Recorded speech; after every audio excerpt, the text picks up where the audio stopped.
పాలకుర్తి మండల పరిధిలోని బసంతనగర్ వద్ద నూతనంగా నిర్మించిన ధారిమైసమ్మ అమ్మవారి విగ్రహ ప్రతిష్టాపన మహోత్సవానికి ఏర్పాట్లు వేగవంతంగా కొనసాగుతున్నాయి.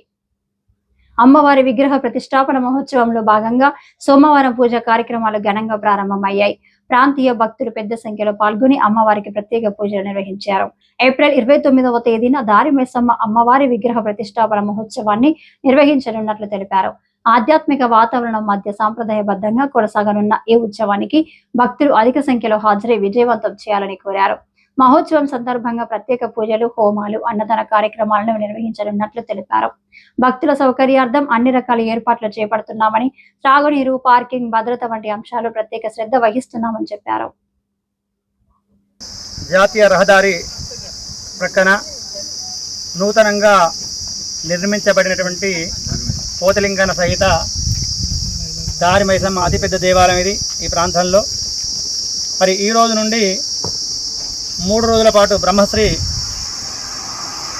గోదావరి పౌరత్వాన్ని దేవాలయ ప్రధాన అర్చకులు ఉజ్జల వెంకన్న శర్మ సిద్ధాంతి గారి ఆధ్వర్యంలో 3 రోజుల పాటు వైదిక నిర్వహణలో ఈ రోజు నుండి ఎల్లుండి వరకు ప్రతిష్టా కార్యక్రమాలు ఈరోజు ఉదయం గణపతి పూజతో ఆరంభమైనవి.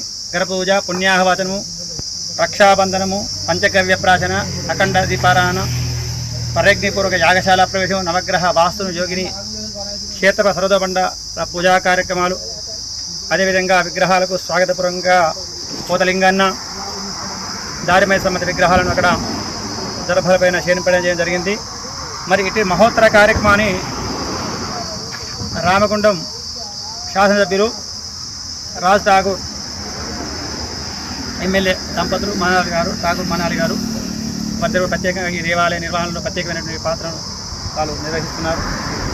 మరి ఈరోజు సాయంత్రం 5 గంటలకు జలాదివాస కార్యక్రమాలు, తర్వాత ప్రత్యేకమైనటువంటి స్థాపిత హోమాలు, నీరాజనమంత తీర్థప్రసాదితరణ, రేపు ఉదయం 9 గంటలకు మళ్ళీ స్థాపిత పూజలు, దేవతా హోమ కార్యక్రమాలను కూడా జరుగుతాయి. సాయంత్రము ధాన్యాదివాసము, పత్ర శయ్యాదివాసాలు, ప్రస్తుత న్యాసాల కార్యక్రమాలు జరుగుతాయి.